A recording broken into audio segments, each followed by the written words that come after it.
here. You know, I was here last year, but I just want to say this is such a warm and loving church. I mean, you just feel it when you walk in. You feel it when you're in the fellowship. And so I know several of you, from years ago. And now you've got kids that are all grown. And as Werner said, so I'm the executive director for the African Missions Association. And it's something that it's a blessing for me to come back and do this. 4 years ago, Paul Ramsey, who's retired, asked if I would come back. And I didn't have to pray about it long because I thought, man, I get to work with all of my great friends. Many of them I hired years ago or worked with. So it's a real blessing. I feel very blessed for that. I serve as an elder in the San Antonio church, and so it was great to see Mark and Joan. I mean, I see some of you lived in Joburg years ago, and now you're here. And as Werner said, the weather is amazing. I just got a notice on my phone, a heat warning from San Antonio. I think it's going to be like 42 degrees, and that's how it's going to stay for the next 3 months. So it's going to be. And at night it doesn't cool off, so it just stays hot all the time. And so that's what I'm going back to. So I'm appreciating every minute I have here, believe me. So but again, it's so great to be here. And as Werner said, we moved to Nairobi. So my wife and I know we have a wedding coming up. So my wife Lori and I were married in Philadelphia. We were there. We helped plant the church there. She was in the ministry. And God had put it on our heart, well, I put it on my heart first to go to Africa because the teams were going out. And we didn't end up going with the first wave for whatever reason. But we got a call. We were married 3 months, and they said, would you still like to go to Africa? And we said, yes. And so they said, except there's no money. We have no money to send you. You have to completely support yourself. And so I had worked as a pharmacist. I had a condo I sold, and we pooled all our money together. We bought a one-way ticket to Nairobi because we didn't want to waste money on a ticket back yet. So actually, we did have an onward ticket to Ethiopia, and so I don't know what it's just so they won't let you in unless you have a ticket out. So that's what we did, and it was an amazing time. When we left, they said, "Oh, you're a pharmacist. You won't have any trouble getting a job. Yeah, you're going to be great." And as I found out, it took me a year and a half to get a job. And we did everything you can imagine just to survive. And during that time, William Auki was a campus student studying architecture. And he reminded me the other day, he came to one of my Bible talks. And I totally forgotten that. And here he is leading the church in Nairobi and all of East Africa. Who knows? Who would have thought? And so that was very challenging because we got pregnant. Lori got pregnant with Nick. As many of you know, I'm going to have a picture of him here in a second. And so that was a bit of a shock because we had no job, we had no insurance, we had nothing. And then Lori, they thought she had appendicitis, and they thought we're going to have to remove her appendix. And then they thought she had a heart condition, and we didn't know. Sometimes when you don't know what to do, you have no answers, and I asked one of the brothers that was leading the church at the time, I said, how could I have prepared for this? What could I have done? I mean, I made a huge mistake. I'm putting my wife in danger, our baby in danger, and here I am, and I have no answers. And he said, well, you couldn't have prepared for this. This is what happened. And basically what you need to do is all you can do is pray right now. And we're going to, we for a while, we were kind of the benevolence of the church. I mean, they'd rake a few shillings together just for us to survive. And it's amazing because when we planted the church in Philadelphia, I converted one of the pharmacists at the hospital there. And he, when we left, he was sending us money to help pay rent. And so it's just amazing how everything weaves together. You don't know, when you meet somebody, you never know what's going to happen years down the road. And so, God is amazing. We got through the time. I started working as a pharmacist in Nairobi the day my son was born. The day Nick was born, I started the job. We were able to get an apartment. And then 6 months later, Mike asked me, and the church in New York said, we had 3 churches when we moved to Africa in 1989. There were 3 churches. There was Johannesburg, Lagos, and in Nairobi. I believe in Abidjan was going to be planted. And they said, this thing is growing. Would you consider doing the administration? I was doing it for the Nairobi church part-time. And I said, well, you'd have to move back to New York for a while to train, with Nick. And so we said yes. I agreed. I quit my job. We went back to New York for 3 months, came back, and stayed in Nairobi for a little while longer, and then we moved to Johannesburg. We moved to Pretoria first, and then we ended up moving to Johannesburg. So I was the first administrator for the African Missions Association way back when. So now coming back it's been a real honor and a pleasure. And so let me see if that screen's right. Yeah, so basically what we do, we've been supporting, we have 30 donor churches, and those 30 donor churches, we try to hook them up so that there's relationships with our churches in Africa, because what we strive to do, it's a partnership. This is not a one-way, we just send money. This is a real partnership. We get as much out of encouragement and just inspiration from our African brothers and sisters around the continent as they do from us helping with support. So it really is a partnership, and that's always what it's meant to be, and that's what we really strive to continue to do. I'm not going to read through all these, but right now we have, so when we left, we came to Africa, we had 3 churches. When we left in 2003, we had 54 churches, and I can't remember how many countries exactly, but it was quite a few.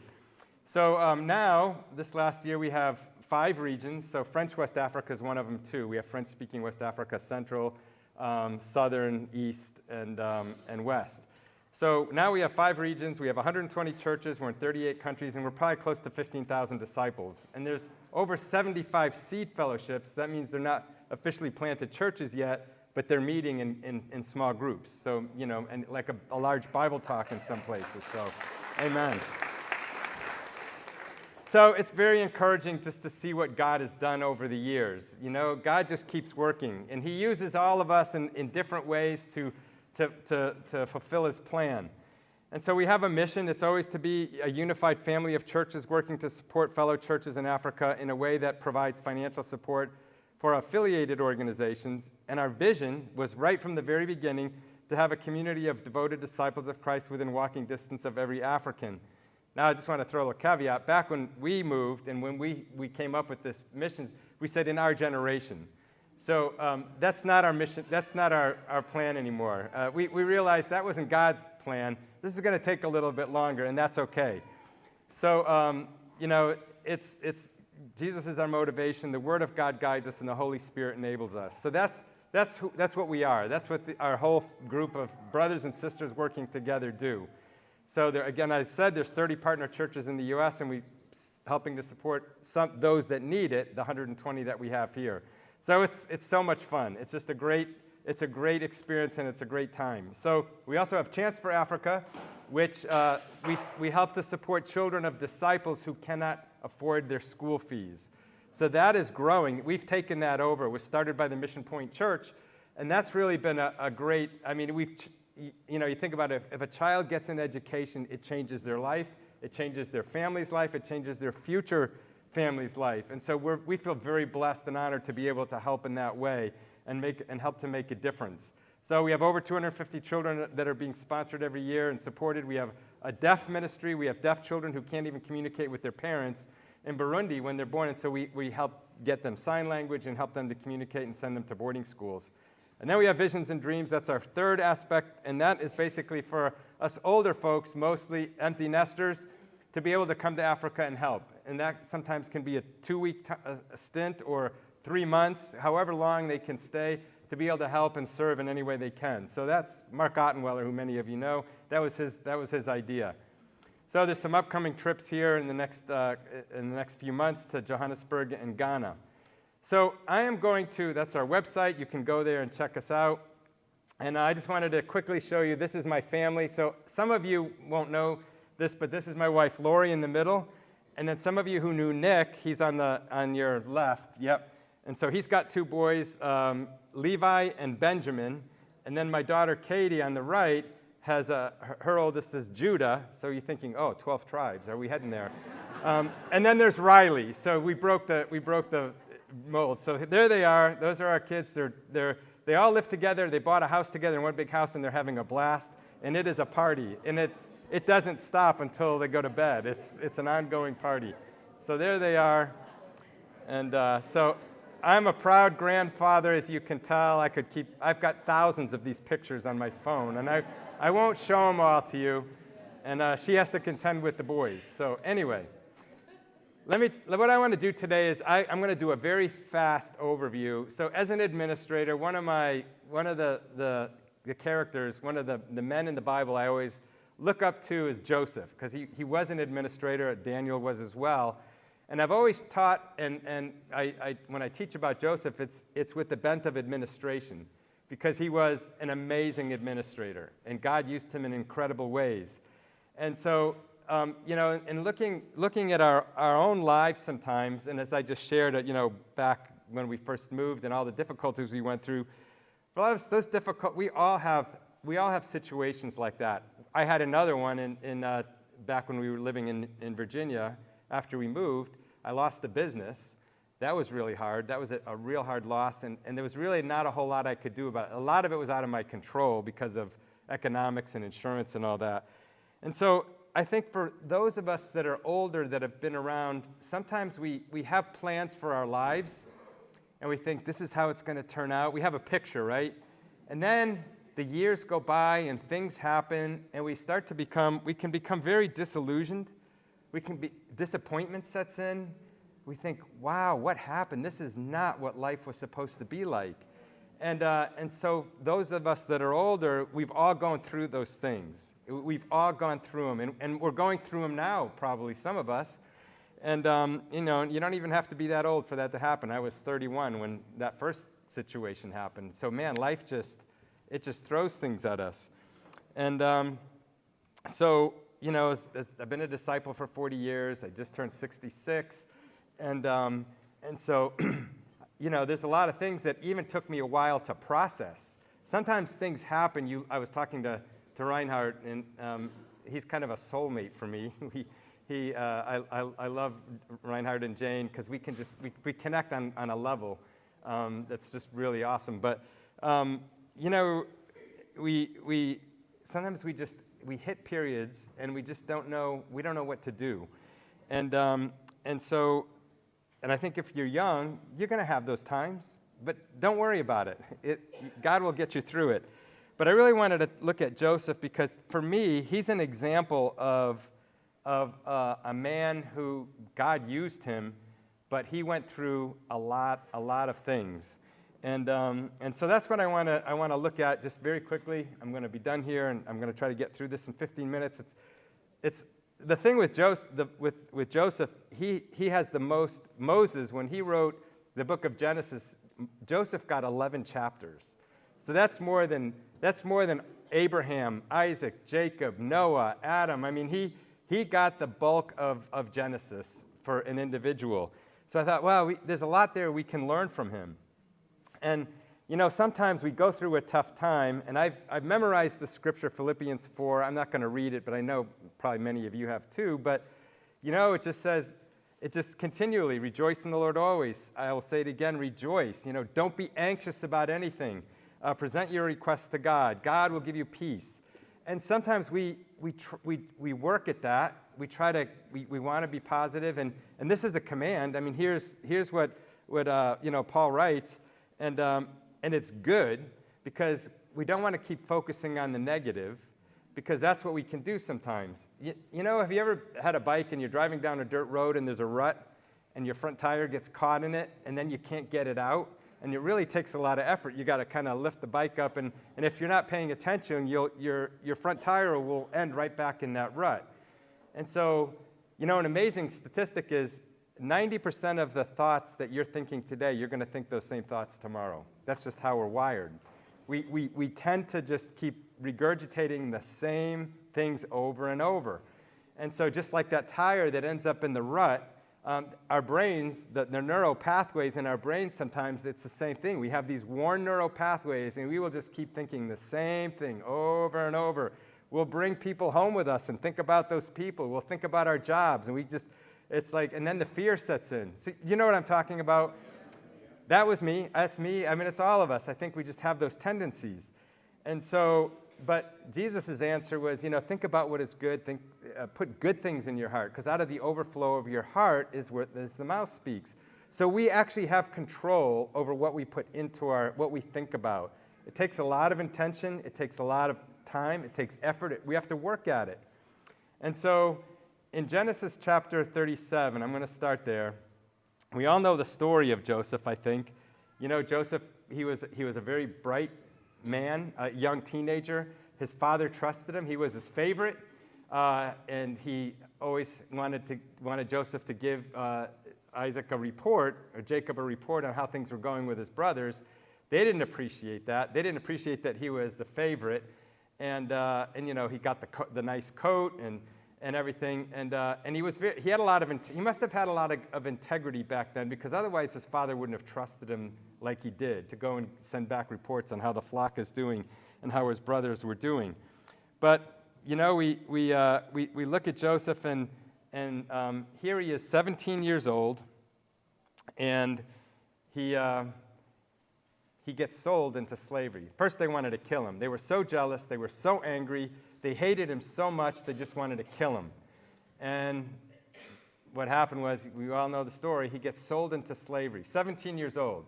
So can you imagine, when you were 17, if your brothers or sisters sold you to a human trafficking caravan or something?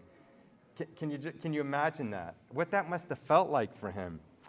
And, I can't imagine. I thought about it. I tried to think about what would that have been like. And Joseph was a victim. He was a victim of his family. And I just want to say, we are, at some point in our lives, when we're born, we are all victims. We have no control over what happens to us. We don't choose our parents. We don't choose the school we go to. We don't choose the food we get. Everything is dependent from the outside. So we really are all victims at stages of our life. And in this case, Joseph was a victim. He was a victim of the hatred and anger of his brothers, and he was sold into slavery. And so in Genesis 37, 25 through 28, I just told the story, so I won't read it, because there's a lot of scriptures. We won't have time to read them. But go home and read this on your own, and just go through, and I'm just going to pull a couple of points out of his life that really actually helped me, because it dawned on me as like, wow, Joseph's life was not that different. Yes, God used him in very amazing ways, but Joseph always had choices, just like we have choices. And so here we go in chapter 39, verse 1 through 6. Now Joseph had been taken down, to Egypt. Potiphar, an Egyptian who was one of Pharaoh's officials, the captain of the guard, brought him home from the Ishmaelites who had taken him there. The Lord was with Joseph so that he prospered, and he lived in the house of the Egyptian master. When the master saw that the Lord was with him and that the Lord gave him success in everything he did, Joseph found favor in his eyes, and he became his attendant. Potiphar put him in charge of his household, and he entrusted his care to everything he owned. From that time, he made him overseer in his house and over all he had. The Lord blessed the Egyptian's house for Joseph's sake. The blessing of the Lord was on all that he had in his house and in the field, so he left all that he had in Joseph's charge, and because of him, he had no concern about anything he ate. So what happens? Joseph, he's 17 years old. All of a sudden, he starts rising up. And, why did Potiphar just put him in charge? His dad put him in charge. So there's something we learn very quickly about his character. He has a lot of integrity, and he's very trustworthy. And so whatever he flourishes, he succeeds as a teenager in Potiphar's house. And so when we think about, he did not become a victim. He could have just been completely down and out, discouraged, depressed. I'm in slavery. And he didn't have this mindset, because here's the victim mindset. The victim mindset is where we place the power. In this mindset, the power is outside us, as it is when we're little. We give them, whoever that might be, the power to make us feel or do something. but it is actually our power to give power. Ultimately, that decision rests with each one of us, no matter what we've been through. No person, place, or thing can make you feel a certain way. You may have heard this before, but we really have to absorb this sometimes. Only you have the power to determine how you will react to things that happen around you. That's the power that God has given each one of us. And when I was in high school, I had a friend. His name was Jeff, and he had a younger brother. He was 2 years younger than him. Jeff grew up. We were in high school together. He grew up in a very difficult home situation. I think both his parents were alcoholics. There was so much strife, and he would come to school sometimes, and he'd be distraught. And we never always knew exactly what was going on. And years later, Jeff just kept doing great in school. He's kind of like a Joseph character. He had a lot of integrity. Whatever he did really well. His brother, though, was just the opposite. His brother got into trouble, and he just got into all kinds of things. And then his brother ended up dying in a car accident. He was drunk or whatever. And I remember asking Jeff, I said, Jeff, okay, you come from the same family. What happened to you and then your brother? And he was very open in talking about this. And he said, well, I made the decision that I wasn't going to continue in this life that I was brought up in. And my brother used that situation as an excuse to just throw his life away. Same family, and we hear about this all the time. But it was a decision that those two brothers made that determined the future of their life in many ways. And so one became a victim, the other became a victor. But some of the examples, what we do is when we give our power away to somebody else, we put it out there. So, these are just some examples. I mean, the food is making me fat. My illness isn't the only thing that makes me my illness is the only thing that keeps me humble and close to God. My parents abandoned me, so I can't trust people. My minister isn't helping me, so I'm weak spiritually. My coworkers make me feel bad. I wouldn't get so angry if my husband would just listen to me, or if my wife wouldn't just listen to me. I'm depressed because nobody loves me. It's all out there. And that's what we can often do. We put it all out there, and we completely neutralize the power that God has put in each one of us. And so for me, Joseph became he was an example of this. So what happens? He rises up, and of course we all know Potiphar's wife.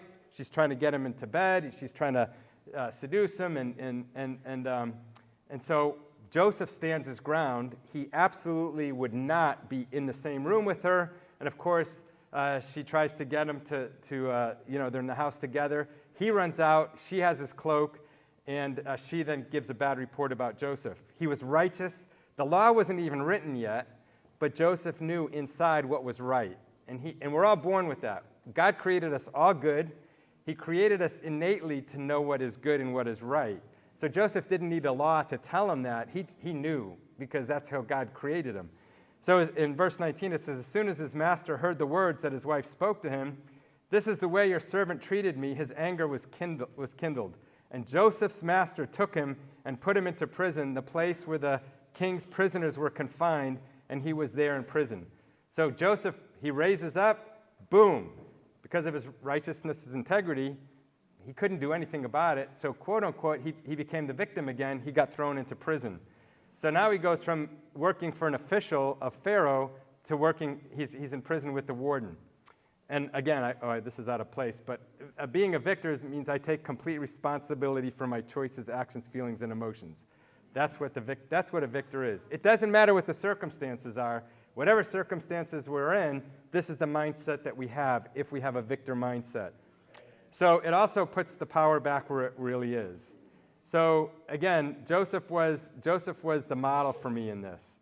And Jesus talked about this so much when you read through the Gospels. Luke 6:45, a good man brings good things out of the good stored in his heart. So to store good things in your heart, you have to store it. And so you don't just let the outside world do it for you. It's an intention. You have to be very intentional about what you're going to allow into your brain, what you're going to allow into your mind. And so, that's why Jesus taught it. If we couldn't do that, Jesus wouldn't have taught us that we could. And so, an evil man brings evil things out of that are stored up in his heart, for the mouth speaks what the heart is full of. So we just bring out what we intentionally store. Everything can be taken. This was Viktor Frankl. Actually, Reinhard and I were just talking about him.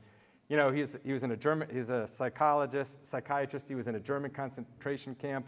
It was a horrible, horrible situation.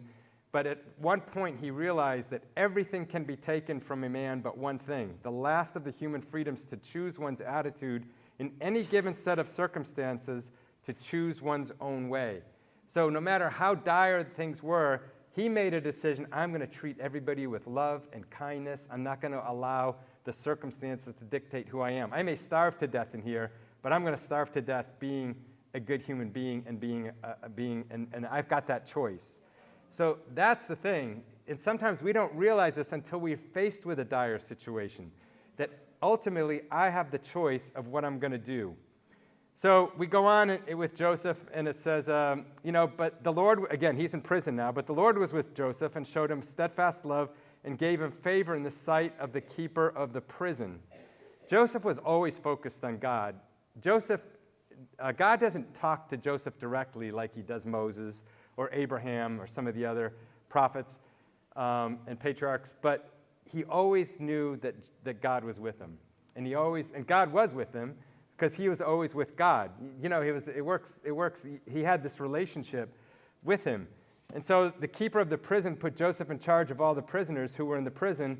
Whatever was done there, he was the one who did it. The keeper of the prison paid no attention to anything that was in Joseph's charge, because the Lord was with him. And whatever he did, the Lord made it succeed. So whether he was working for an official, whether he was thrown into prison, Joseph just rose to the top. And it's because of the choices and the decisions he made. And then we all know that the story of the cupbearer and the baker, and of course they have a dream. They come to Joseph, and Joseph interprets the dreams, and he always says, "These are not my interpretations. These are God's. These are from God." So he always went to God. And so obviously we remember the cupbearer. He's freed. Joseph says, "Please remember me." He says, do not interpretations belong to God. And then later he says, "Just remember me when it is well with you, and please do me the kindness to mention me to Pharaoh, and so get me out of this house." Did he? No. He was in there for another 2 years. So 2 years passed, no mention, nothing. And I mean, I sometimes think, man, how did he feel? I mean, he does this. Here he helps these guys out. Well, one of them. He helps them both out, I guess, but he lets them know what's going to happen. But the cupbearer is out. He's a free man. He doesn't go back. He doesn't remember Joseph. He doesn't thank him. And so there's Joseph still in prison for 2 years. And so again, it's this roller coaster ride that Joseph's on. He's up, he's down, he's up, he's down. And that's kind of how life is. We're just reading this very, very detailed account of what happened to Joseph. So then Pharaoh has a dream. Joseph gets called in, and says there's no one to interpret it. And then the cupbearer remembers, oh yeah, Joseph 2 years ago, yeah, he interpreted my dream for him.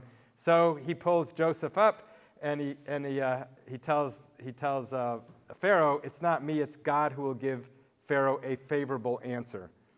And so again, his focus is on God all the time. That's the first thing he goes to. So we're not going to read through, it's too many scriptures to read through for our time, because I'm going to close this up here. But I think you get the point. You get the point of Joseph, his life. And of course, we all know he's in Pharaoh, he's in the court. What happens? He raises up again. He's full of integrity. He has a plan. God gives him the dream. Pharaoh thought, there's nobody else I want in charge to actually implement a plan. There's going to be 7 years of abundance, and then there's 7 years of famine. Joseph had the plan all worked out, and so he does. And what happens? Egypt prospers. It gets wealthy. And then Joseph gets reconnected with his brothers. And that was after 13 years. So he got sold into slavery when he was 17. At 30 years old is when his brothers come to Egypt to buy food. And then there's that whole story of how they're all connected. And the amazing thing is I read through that, and as you read through this at home, Joseph was never angry. He was not out for revenge. He remembered at one point the dream that he had where his brothers and his father and mother would bow down, in the stars and the sheaves of grain. He remembered that, and then he remembered that's God. That dream was from God. So this had nothing to do with me. This is all God's plan from the very beginning. And so what happened is Joseph, he reconnects with his brothers. He weeps. You several times through the story, he has to leave the room. I mean, he loses it. He can't even, he sees his brother Benjamin, and he's a mess. And obviously so, I mean, wouldn't we all be if we were in that situation? So he had a very soft heart. He had a heart for his family. He wanted to be reconciled to his brothers. If I was Joseph and I had the dreams that he had, and I don't know how you would feel, I wouldn't have told those dreams to my brothers. Who would? I mean, why are you going to do that? You're just asking for trouble, right? But Joseph was Joseph. That's just who he was. He just shared what what you see is what you get, and I'm going to just put it out there. And so, but God had a plan behind the whole thing. And so I'm going to flip through here, and this is taking longer than I was expecting. But so in the end, he tells his brothers, and I'm going to read this chapter 45, verse 6 through 8. He says, "For the famine has been in these land for 2 years, and there are yet 5 years in which there will be neither plowing nor harvest. And God sent me before you to preserve for you a remnant on earth, and to keep alive for you many survivors. So it was not you who sent me here, but God. He has made me a father to Pharaoh and the Lord of all his house and ruler over all of Egypt." Joseph, it was very clear in his mind, this was none of this was his doing. All of the things he went through, how God refined him through, all the tests that he faced, from staying righteous to being imprisoned. All of that, he realized this was from God. And I think sometimes when we go through a very difficult situation, I look back on that when we were in Nairobi, it was amazing. It didn't all make sense to me until I looked back and saw what God had planned. I couldn't do anything. I mean, all I could do is stay faithful. And I got on my knees every morning. I prayed. I did a whole study on the heart from beginning of the Bible through the end, because I thought, I just want to make sure I'm okay with God, and I'm not going to blame him for, I left all this stuff. I came with 2 suitcases, and now look what happened. I know people that's happened to, and we can go there, and I'm grateful that I didn't, because if I would have, just gone. We would have figured out home. Family would have sent us a ticket, and we would have been out. But we did we did make a commitment. We bought a one-way ticket. Now we eventually bought one to go home to visit with our son. Well, actually, the New York church did, to send us home the train. But I think we always have to make sure our eyes are focused on God. And that it won't make sense in the moment. It never makes sense in the moment. We never really see what God is doing until we step back from it. And so what was God's plan? Well, those Israelites, Jacob's family, they numbered about 70 when he brought them to Egypt. The Pharaoh gave them land. So they were 70, and when they left Egypt, the estimates vary, 600,000 men, 2 million, it depends, it was a lot. Anyway, that nation grew to be a big nation, and they were healthy, they thrived, and they obeyed the law along the way. God gave them very specific instructions in Leviticus. You might put you to sleep, but all the laws in Leviticus on health and mental health and physical health and public health, they were all written in the law, and they obeyed it, and that's why they didn't have all the diseases that Egypt had and a lot of their neighboring countries. So God used Joseph as a fledgling new nation to strengthen them and to have them increase in numbers, and he used Egypt, which was, a pagan nation, And God used all of that to keep Israel strong and that's where Jesus came from. That was his lineage. So that was that's what God used Joseph to do. And so we look back, we only see this. We're so blessed because we are all part of God's plan, every one of us. It's not just what we read in the Bible. God's plan didn't just stop when the book of Revelation, when the period was put in the last word. It's ongoing for all of us, and we just continue with this. And so I just want to, this is my last little slide here. Does anybody know what this is?